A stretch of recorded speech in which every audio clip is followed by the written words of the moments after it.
Stove on பண்ணி cooker வச்சுக்கோங்க. இப்போது குக்கரில் நம்ம ஆல்ரெடி வந்து பார்த்திங்கன்னா ஒரு 1/2 கிலோ அளவுக்கு நம்ம மட்டன் எடுத்துருக்கோம். அதை வந்து இதில் போட்டுக்கலாம். இப்போது வெங்காயம் வந்து ஒரு 3 வெங்காயம் நல்லா சாப் பண்ணி சேர்த்துருக்கோம். 2 தக்காளி சாப் பண்ணி சேர்த்துருக்கோம். இஞ்சி பூண்டு பேஸ்ட் ஒரு ஃபுல் ஸ்பூன் அளவுக்கு சேர்த்துக்கோங்க. இதில் நம்ம தண்ணியை வந்து ஊற்றிக்கணுங்க. அதாவது அந்த இது முழுகிற அளவுக்கு தேவையான அளவுக்கு உப்பு போட்டுக்கோங்க.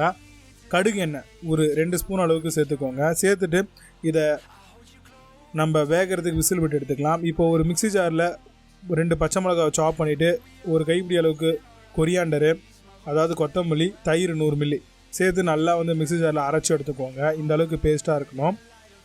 இந்த அளவுக்கு இருந்தால் கரெக்டான ஒரு கன்சிஸ்டன்சியாக இருக்கும். இப்போது குக்கரில் விசில் வந்தாச்சு. இப்போ ஸ்டவ் ஆன் பண்ணி வேறு ஒரு பேன் வச்சுக்கோங்க. பேன் காஞ்சதும் அதில் தேவையான அளவுக்கு நம்ம ஆயில் சேர்த்துக்கலாம். ஆயில் நல்லா காஞ்ச உடனே இப்போ நீங்கள் பார்க்கக்கூடிய மசாலா எல்லாத்தையுமே வந்து சேர்த்துக்கோங்க. சேர்த்துட்டு நல்லா வறுபடட்டும்னு வெயிட் பண்ணுங்கள். இந்த டைமில் நம்ம இன்னொரு 2 வெங்காயத்தை நல்லா சாப் பண்ணி சேர்த்துருக்கோம். அதையும் வந்து நல்லா வந்து ப்ரௌன் ஆகட்டும்னு நல்லா வறுபடட்டும். இப்போ இஞ்சி பூண்டு பேஸ்ட் ஒரு ஃபுல் ஸ்பூன் அளவுக்கு சேர்த்துக்கோங்க.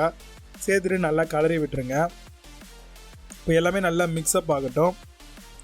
2.5 தக்காளி நம்ம சேர்த்துருக்கோங்க. அதையும் நல்லா மிக்ஸ் பண்ணிக்கலாம். வதங்கின உடனே நம்ம கருவேப்பிலை ஒரு கைப்பிடி அளவுக்கு சேர்த்துட்டு நல்லா வதக்கி விட்டுறலாம்.